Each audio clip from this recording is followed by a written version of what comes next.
Bienvenidos nuevamente. Nuestros Storymakers continúan. Después de diversas experiencias de marketing en grupos internacionales, Oscar Di Mongini se convierte en Chief Marketing Officer de Banca Mediolanum. En 2009, crea y lanza la Mediolanum Corporate University, que en 2013 se adjudica el segundo puesto en clasificación mundial de los prestigiosos Corporate University Awards. Experto en marketing para la innovación, comunicación relacional y formación corporativa, es creador y divulgador de los principios de Economía 00, en la que se conjugan business, management, filosofía, arte y ciencia. Es autor del blog Reflexiones para el Tercer Milenio, en el que indaga y analiza en qué modo las macrotendencias del futuro determinarán los futuros nuevos escenarios sociales y de mercado. Dejamos en el escenario a Oscar Montigny.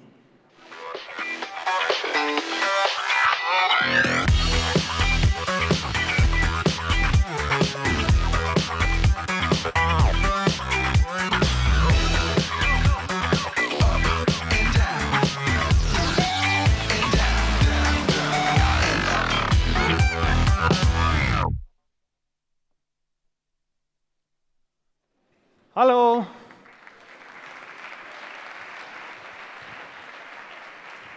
Welcome. ¿Cómo estás? ¿Bien? ¿Y aquí? ¿Comido? Este es el momento peor. I'm going to speak in English. I love to speak in Spanish, but I will speak in English. I love Spanish. I met my wife at the Spanish class at the university, and then she gave me 5 children, which is a record. 1 wife, 5 children. I'm an exponential father. So, how many optimists in the room? Liar, I don't trust you. I'm going to show you the future, so I'm going to ask you later if you are optimists. How many pessimists in the room? Take him away, and another one. Where are you? He's not convinced. He's like, realist? There is someone who raises his hands 3 times. Okay. How many heroes in the room? 1, 2. I wouldn't trust you if you feel to be a hero like, are you Batman? Yes, no, it depends. So, I believe you are heroes. The problem is that you don't believe in fables anymore. My children, they do. Your children do. You know why we don't believe in heroes anymore? Because we've been fooled. When at school, they taught us how to color inside the margins. Don't go out the margins. Respect the rules. Don't go out the margins. Respect the rules. You remember? And so we became storytellers as adults. Stories don't have to be told. Stories has to be made. Children, they don't play. They make stories. Adults, they tell stories. You know, as managers or entrepreneurs, which is the difference between storytelling and story making? That, for example, in business, we tell stories to sell products, correct? My proposal today, we'll stay together 45 minutes, is going to be this. Making someone have an experience of ourselves, being ourselves the story. We must go back to be the story. So, I'm going to tell you a fable. And as every fable, it is based on a true story. You know why it's based on a true story? You know why it's based on a true story? Because we truly are naturally story makers. Correct? So, every story is made of 6 different bullets. There's the hero, who is centric in the story. Then there is a when, once upon a time. And then there is a where. There was a kingdom. And then there is the hero with his values. And then there is the enemy, the bad guy, the wolf, the Cappuccetto Rosso. And then there is the magical item, the sword in the rock, the ring of the Lord. And then there is the happy ending, you know? And they lived happily ever after, the moral. So I will give you my talk going through these different 6 points to tell you your own stories. You are hero. For the ancient Greek tradition, a hero, what was a hero? A hero was a demigod, a cross between a god and a human being, someone living among us, looking human, but having functions like gods have.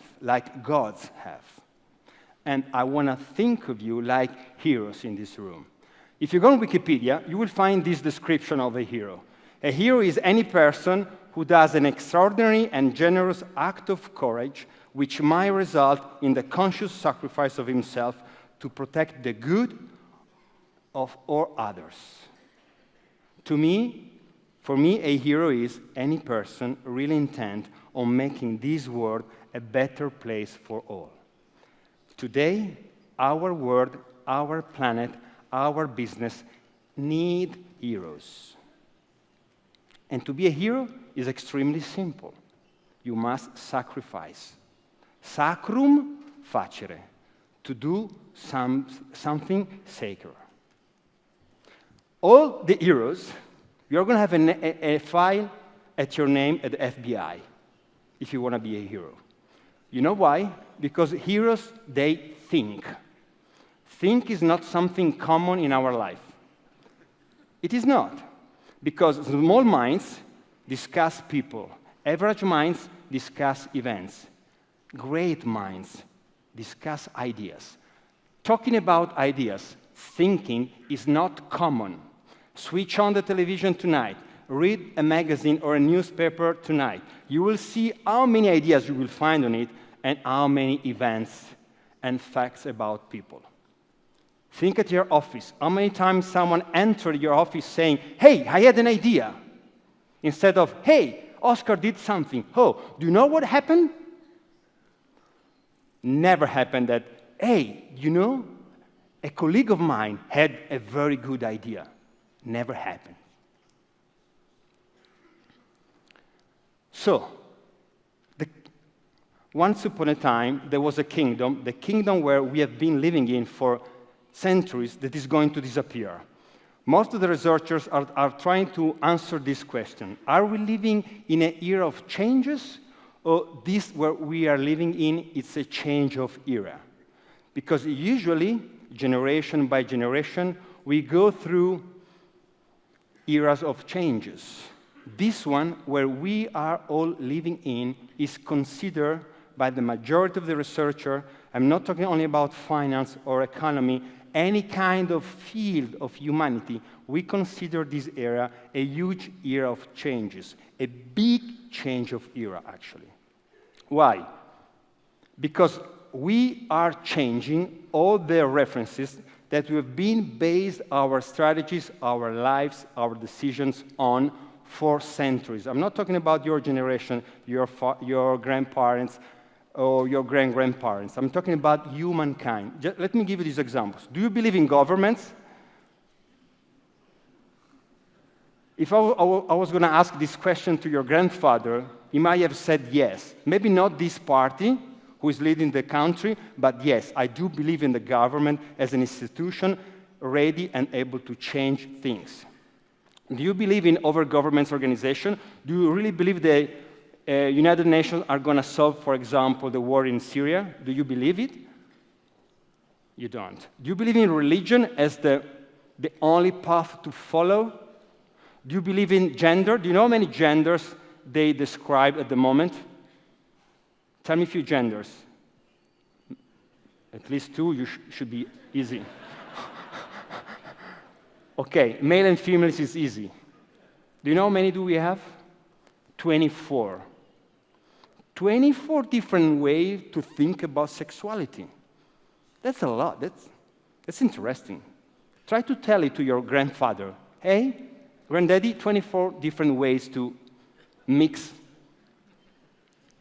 Family is not a reference anymore. Weddings versus divorces and separations. School, public school, obviously not Harvard and Oxford, is not a reference anymore. Sport is not a reference anymore. We can't even believe anymore in the world champion soccer, okay? Technology is not what it used to be for years and years and years. I don't have time to talk to you about exponential intelligence or exponential technology, but technology is not going to be in a very close future what it used to be for years. Life is not even a reference that we're used to. It's the first time for humanity to consider an online and an offline life. For our brain, it's a huge change of paradigm. We are on when we are online, and we are off when we are having a material relationship. This is weird for our brain. Socialization places are not the same anymore. Where we grow up is not available on the Apple Store. Our children are growing in places where we have never been before. Even our planet can't be considered unique anymore. You know, they just realized that there is another planet, they named it Kepler, that looks quite similar to ours. Banks are not the reference anymore. One of the worst places to work in, one of the worst places to put your money in. Now, don't laugh. I work for a bank. And everything started in 2007 and 2008. Now, this is the once upon a time, there was our kingdom that is going to disappear soon. 2, and what about this kingdom? What is happening? Where is this kingdom? What is going to happen by 2020 and 2030? Let me give you 4 big drivers that are going to change the kingdom where we'll be living in, where we'll be working in. First, demographics. There is a huge movement from east to west, from south to north, that is going to reshape the entire demography of the planet. It's going to change everything. Second, most of these people is going to be concentrated in big cities. By 2020 and 30, will be 8.3 billion of people in the world. 0.8 of them will be living in just 40 huge cities. And 80% of the GDP will be produced only in urban areas. You must be ready with your business to face this huge change. Most of the people will leave the country areas. People will be very sensitive to the environmental and ecological ideas. Our planet has to be saved by someone. Things are changing because our footprint on the planet is going to leave a huge mess behind us. It's a strange way we live nature. We are not so clear in our mind to take decision between what we should do and what we do. Technology is going to be the 3rd big driver. Demographics, environment, and technology. I don't know what you mean by technology, but I know that we all grow up in this world, which was already quite a mess to face, but everything is going to change. Green tech, nanotech, biotech, fintech, drones, wearables, implementables, 3D printers. Just in a few years, technology will be pervasive in our life.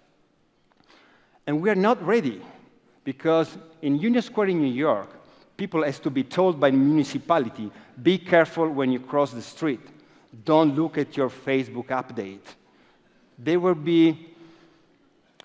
going to lie under cars in Union Square, you know?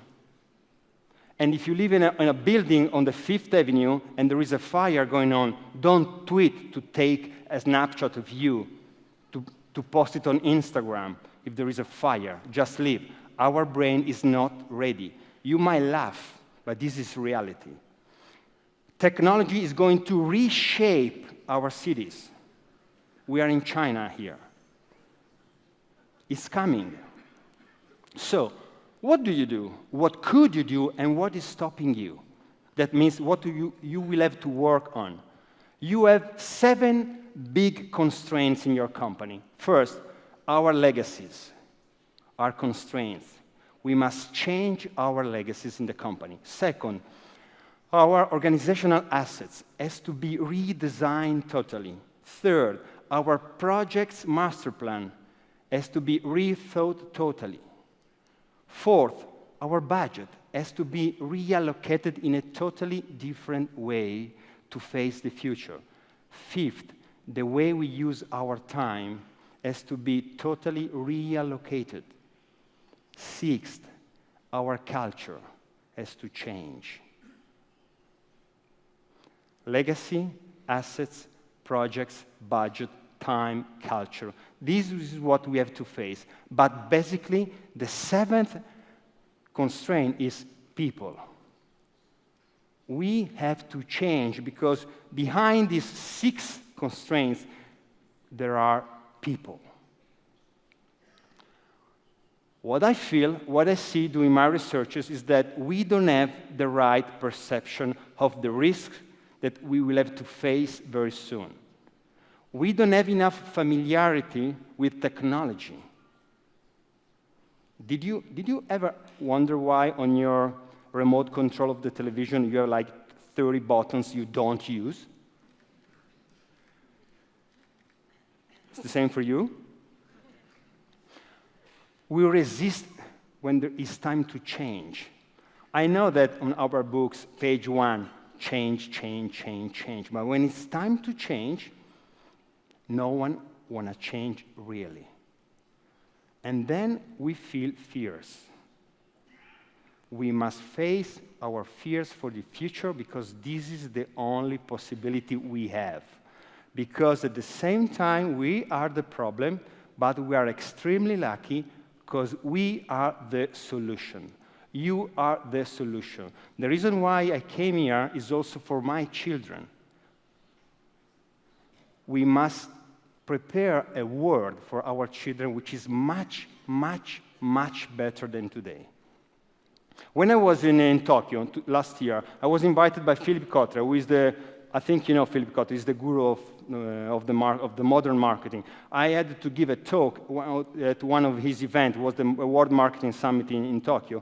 And the sentence that I brought back home was exactly this. If in 5 years you are still in the business in the way you are now, you are totally out of the business. To be ready by 2020, to be ready by 2030, you must change in the next 5 years. Otherwise, you won't move your Titanic at the last day. Most of our companies are dead company walking. I'm sorry. If you don't trust me, give a look at the companies ranked in the Standard & Poor's 500.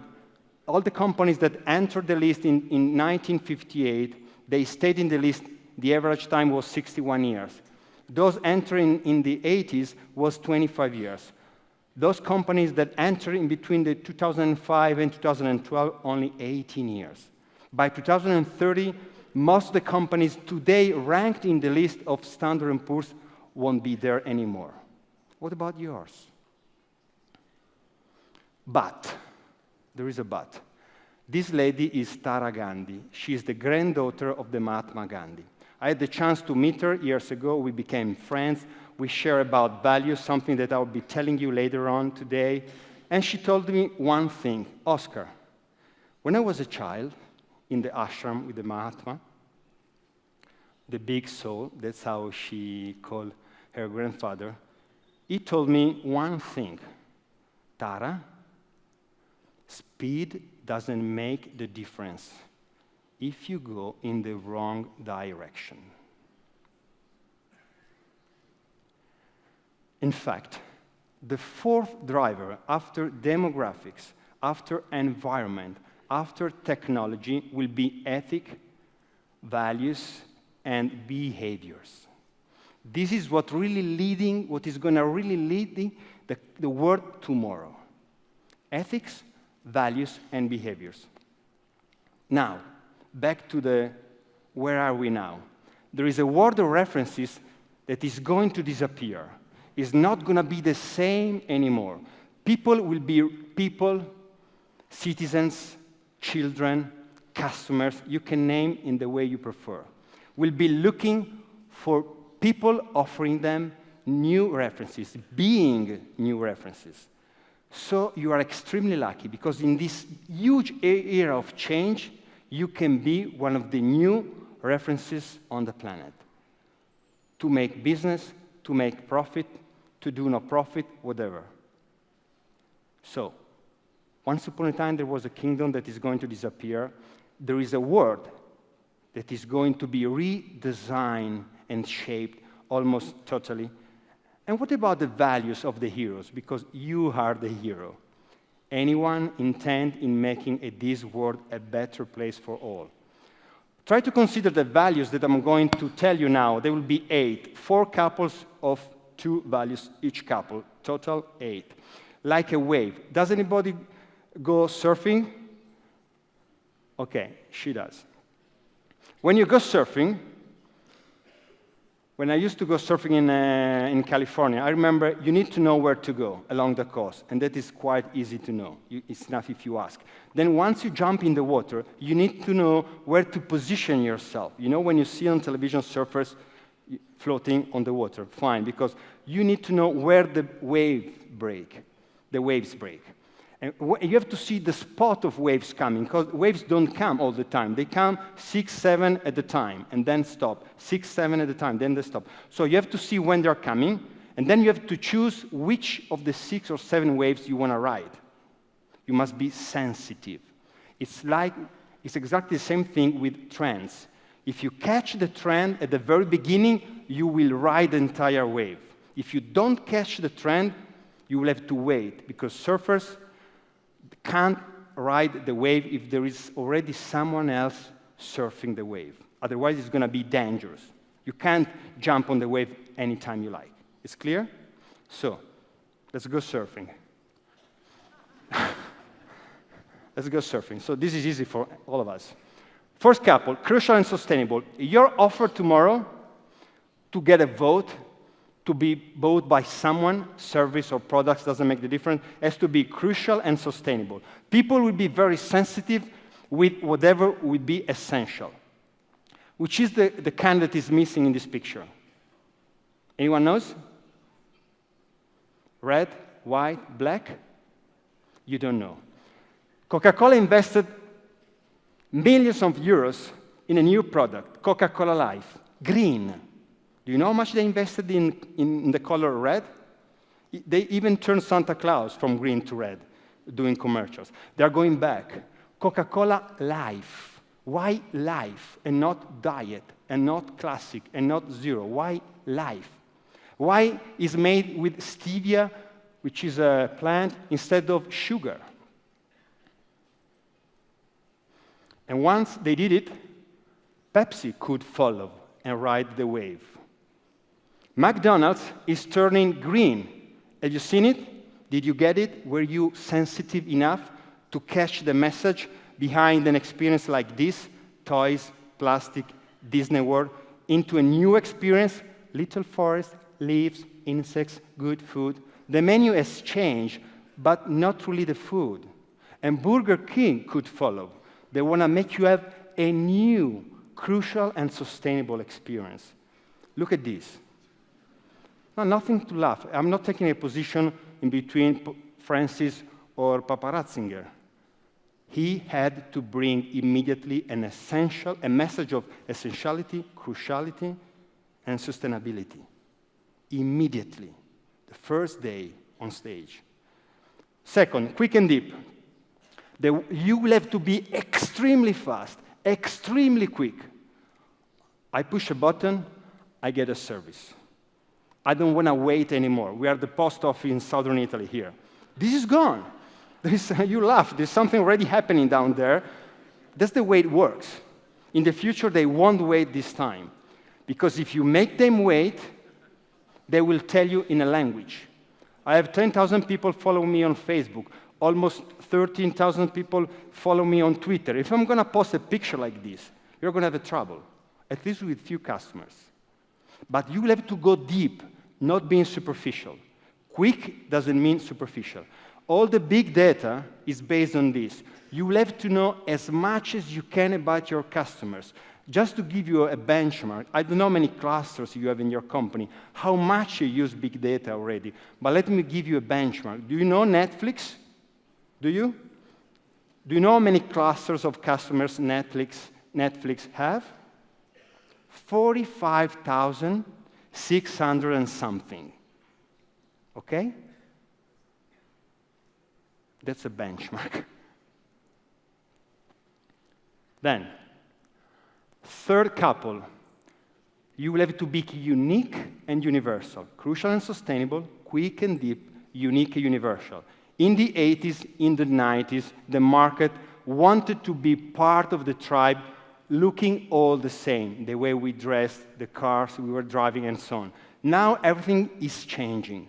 From looking all the same, I want to be universally customers of yours, but as a single human being, makes me have an experience that makes me feel unique.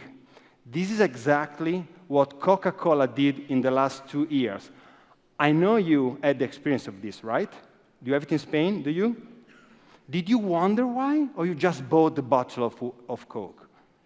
As a manager, you must ask yourself, what are they doing? You must be sensible, sensitive. They move from the names to the hobbies and the interests, and the people is paying with the currency that is the most expensive one, time.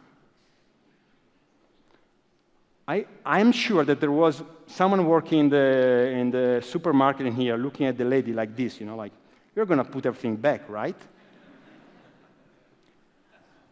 How important was going to be that bottle of Coke? Just a few cents. I go to the supermarket. I don't have time to waste looking for my name on a bottle of Coke. If I do, it means that that bottle has a huge meaning for me. Don't make it simple. I know these are simple examples, but don't make it too easy.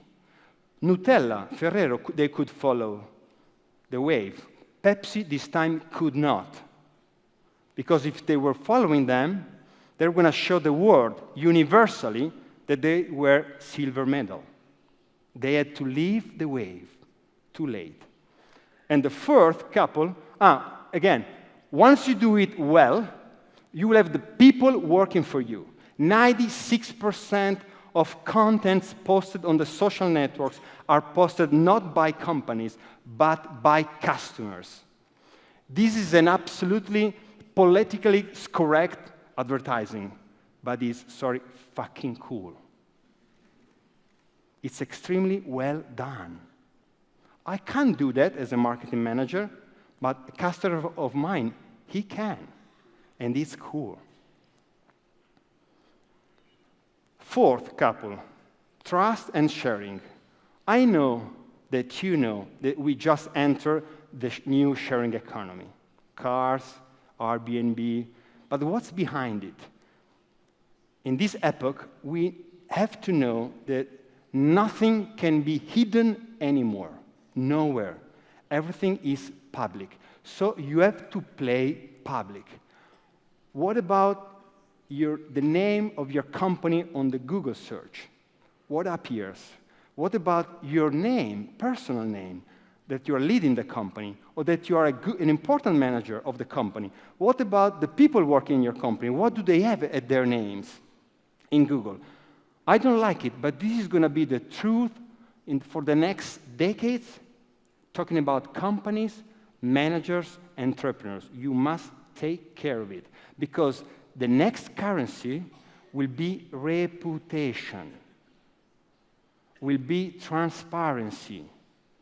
And in these days, I'm 100% sure of it.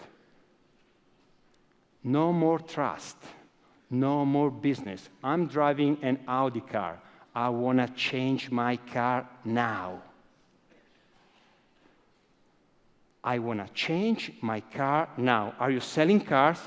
Come and visit me. You should know me, thanks to your big data, that I don't like this behavior. And I'm ready to change, even paying a fee. I want to send a message to my children. That's not the way the world has to work. So, please be careful. Every company is a media company, and every human being working in a company is a media company himself, because as I told you, 96% of what is posted publicly, for example, on the social networks, is posted by people working for you, with you. So, when, where, values, and what about the enemy? These are your enemies. Bad, bad, bad, and dangerous guys. And you're laughing, and the fact you're laughing scares me. These are the generation. Looking at you, I can't see all of you, but we all belong basically to this generation, baby boomers or here, Generation X, okay? What about this famous generation, the millennials? Let me give you an example. This is a research for the finance market, okay? Let me focus on a few details. I'm going to read it very fast, and thanks to the translator to do an amazing job at the moment. The Millennial Disruption Index identifies the industries most likely to be transformed by millennials, the largest generation in American history. So let me give you a few examples, if I can. Okay. All 4 of the leading banks are among the 10 least loved brands by millennials. I don't see the difference between my bank and all the others. 53% don't think their bank offers anything different than other banks. 71 would rather go to the dentist than listen to what banks are saying. Dentist. Hey, can I come to visit you tonight? I have to go to the dentist. Can you come tomorrow? 1 out of 3 are open to switching banks in the next 90 days. 68% in 5 years, the way they access their money will be totally different. That's what they think. 70% in the next 5 years, do you remember I told you 5 years? The way they pay for things will be totally different. Nearly half of them, they believe innovation will come from outside the industry. It's not enough. There is a bank behind my slideshow. Okay. 73% would be more excited about a new offering in financial service coming from Amazon, Google, Apple, and so on. 33% believe they won't need a bank. Do you need a place selling newspapers on the road? Or you do go on the mobile to have news? So this is just about banking, but it's going to be for all of you. And the change will be seismic. All of you. Now, this is the disruption vortex. Who's going to come first? Technology. Then media, retail, financial service, here we are, telecommunication, education, hospitality, manufacturing, healthcare, utilities, oil and gas, and then pharmaceuticals. Put you on the list somewhere, it's going to reach you. It's going to be your time very soon. And I just told you about this generation. What about these guys? Do you know who they are? They are named Generation Alpha, the Google kids. If they behave like this when they are children, how will they behave? Then will be your customers. But now, all the good content of my talk. Let's keep calm, and let's use the force. This sentence belonged to St. Francis of Assisi, and he said, I love him, I love Assisi. I studied his life. He's an amazing example of a big hero. Let's start by doing what is necessary, then what is possible, and accidentally we'll be surprised to do what is impossible. So, what is necessary? This is the way we work. Offer, demand, sell, buy. So what is all about doing business? It's about relationship and experience. Okay, let's go fast, let's go deep, technology, whatever, but don't forget the Mahatma Gandhi, direction. So basically, relationship and experience. Your products, your services will have to solve needs exactly as in the past of the story. But now it's not enough. If you sell soaps, it's not enough that your soaps clean. People desire to belong to a system of values now. They don't want to buy things. They want to belong to someone, making them feel values and valuable. So, what I'm trying to tell you that people will forget what you said. This is telling. People will forget what you did, but they will never forget how you made them feel. This is extremely important. Let's go on with the story. So, how can we make them feel in a way? Kevin Roberts, the CEO, a guru for me, of Saatchi & Saatchi worldwide, he designed this graphic that is very interesting. He said, a customer can feel two different emotions, sentiments for a corporation offering him, or a company offering him a product or a service. Love and respect. If they're going to feel low respect and high love for you, you'll be just a product, which is fine. Salt is an example of a product. If you go in the supermarket, you won't get the salt on the shelves. It will be at the end of the corridor on a plastic piece, okay? Low respect, high love, fads. The fashion industry is based in this quarter. We don't respect our clothes. We fall in love with the new clothes in a window. We are going to buy it. We go back home. We dress it, and we leave our old clothes in the room. Our grandfathers didn't do that. There were clothes for the Sunday morning and then to go to work. High love, low respect. High respect, low love, you are just a brand. You are just an institution. Governments are here. Parties are here. Banks are here. High respect, high love, you are a love mark. Can you get it? The difference? What is a love mark? Nike, Adidas, Coca-Cola, Harley-Davidson, Apple, Google, they are all love marks.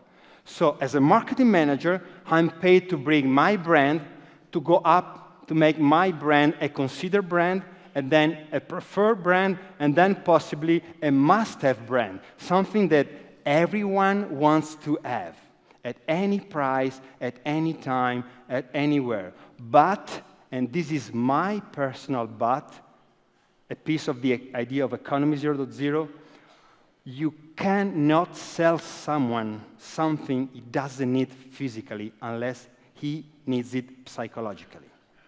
Marketers used to sell psychologically, and this time must be over forever. Have you seen the movie Fight Club? Brad Pitt sitting at a table with Edward Norton, telling him, hey, we buy things we don't need with money we don't have to impress people we don't like. This is the old story. But don't forget, we are the generation in between. We play the old game, and now it's time to play a new game. I know here is fine because we know it, but it's time to change. People want to have a change because the system didn't work. It's not working and will not work. And we are responsible. This morning, someone talked about Martin Luther King. There is an amazing sentence of Martin Luther King. You might not be responsible for the situation where you are living in, but you will be if you will not do anything to change it. I know you are a good guy. You are a good guy. But the situation is not as good as you are. So what do? Do you want to expect? I can't expect for my children. I can't wait for my company. So we have to face the situation in a much deeper level of consciousness. If there is a problem, this was Einstein, the problem has to be solved on a deeper level of consciousness compared to the level where the problem manifested itself at the first time. So, once upon a time, there was a kingdom that is going to disappear. There will be a new kingdom by 2020 and 2030. I told you about the value of the hero, and you are the heroes.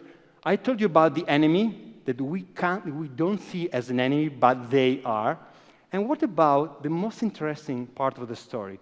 The magical item, the sword of the rock, the ring of the Lord. And here we are to the basics of Economy 0.0. I think it's time for a new idea. As Victor Hugo used to say, nothing in the world is more powerful than an idea whose time has come. So let's go back to Kevin Roberts. Kevin Roberts gave us an amazing map to track our strategy, love and respect. But I want to add a new dimension, which is gratitude.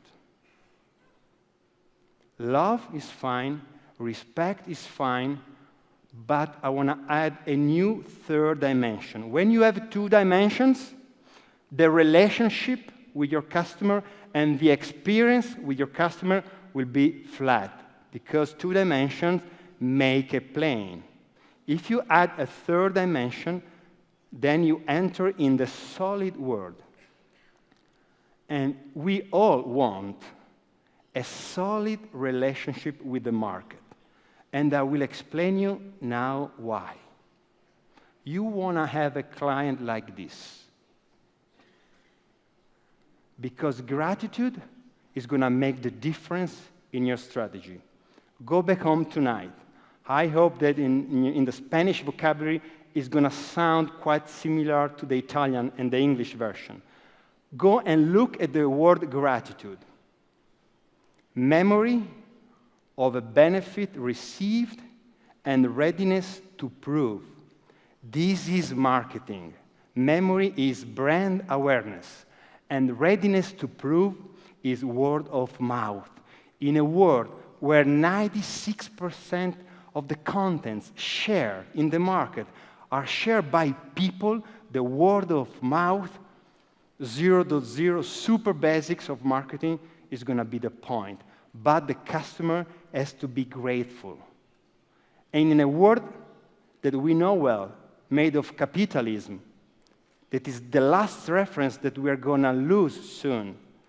An amazing capitalist extremist, as Paul Polman, CEO of Unilever, used to say, he said that this crisis is a crisis of ethics, because capitalism has not been put in discussion as much as the way in which it has been implemented and its aims, the way and the aims. So, what I want to share with you. Economy. We are all part of the economy world. In the future, is going to be the purpose or the instrument? I don't have the answer, but I want to wonder with you. And the human being is going to be the instrument of the economy system, or is going to be the purpose? And talking about profit, do we really think that there is only a way to make profit or to do no profit, good and bad ones, good and evil, or there is the space, there is room enough for the third possible dimension? My personal proposal is the idea of right profit. It might sound utopistic to you, but it's going to be extremely easy. I'm a very practical guy. I don't like theories, matrices. I like being basic. So I go back to the vocabulary, right profit. The word right, first of all, announces the right to make profit. If you make profit in the world, you are good. But what does right mean also? Right means correct. Right means honest. Right means good. Right means sane. So you can make your own profit as you like, as much as you can, but please, try to be correct, honest, good, sane. We don't need leaders. We don't need teachers. We don't need professors. We don't need speakers to be honest, correct, good, and sane. It's enough to be a hero. Make your life a product, and make this product something meaningful for the world.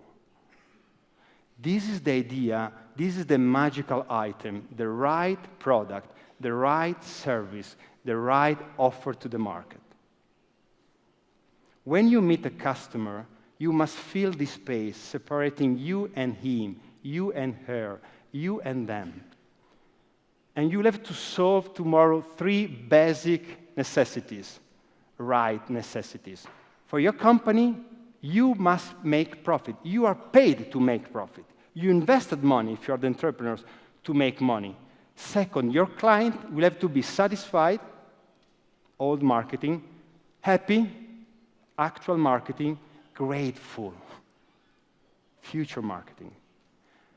But also the collectivity will have to get a benefit from this transaction. If I produce water, and I put the best water at the lowest price in a bottle of plastic, and the customer will be happy to drink the best water at the lowest price in a bottle of plastic, the problem of plastic, it's a problem for all of us. Do you know what I mean? You will die rich. And so, what about my children? What about yours? When, where, values, enemy, magical item, and then we reach the end, because we must live happy.